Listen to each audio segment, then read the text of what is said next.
খাতের অবদানের হার কত? সেবাদানের খাত অবদানের হার হলো 51 এটা দিলাম 52.9%। পরের প্রশ্ন, 2026 থেকে 27 অর্থ বছরের বাজেট মোট ঘাটতি পরিমাণ কত টাকা? মোট ঘাটতি হলো 2,43,000 কোটি টাকা। প্রস্তাবিত 2026-27 অর্থ বছরের বাজেটের আকার কত টাকা নির্ধারণ করা হয়েছে? অর্থ বছরের বাজেট আকার কত টাকা ধারণ করা হয়েছে? 9,38,000 টাকা। প্রতিবন্ধী ব্যক্তি এবং তৃতীয় লিঙ্গের করদাতাদের জন্য করমুক্ত আয় সীমা কত ধরা হয়েছে? আয় সীমা ধরা হয়েছে 5 লক্ষ টাকা। এটা দুঃখিত, ভুল হয়েছে। সংবিধানের কত নম্বর অনুচ্ছেদে বাজেট সংক্রান্ত বর্ণনা দেওয়া হয়েছে? বাজেট সংবিধান কত নম্বর সংক্রান্ত দেওয়া হয়েছে? 87 থেকে 92 অনুচ্ছেদ সঠিক উত্তর। বাংলাদেশের ইতিহাসে এ যাবৎ সবচেয়ে বেশি সংখ্যক 12টি বাজেট যৌথভাবে উপস্থাপন করেছেন কোন ব্যক্তি? এটা হলো আবুল মুহিত ও মোহাম্মদ সাইফুর রহমান। ইয়েস, সঠিক।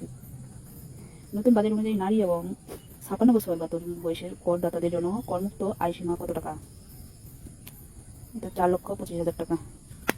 বাংলাদেশের বাজেট সম্পর্কিত আইনটি কি নামে পরিচিত? আইনটি বার্ষিক আর্থিক বিবরণী আইন।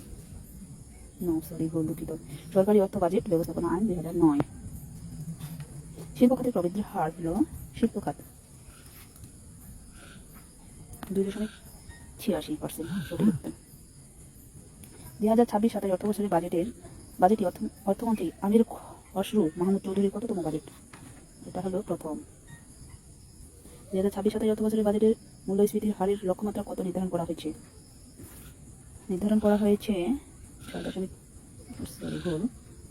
7.5%। বাংলাদেশ সংবিধান বাজেট শব্দটির পরিবর্তে কোন শব্দটি ব্যবহার করা হয়েছে?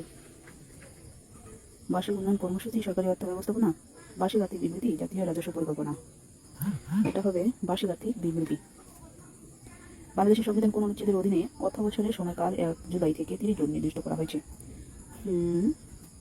152 অনুচ্ছেদে। বাংলাদেশের বাজেট প্রণয়ন করে কোন মন্ত্রণালয় বা বিভাগ? এটা হলো অর্থ বিভাগ বা অর্থ মন্ত্রণালয়। শিল্প খাতের অবদানের হার কত? শিল্প খাতের অবদানের হার হলো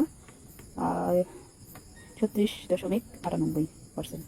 ঠিক আছে, যেগুলো ভুল হয়েছে রিভিউ করি। সেবা খাতের অবদানের হার হলো 52.9%।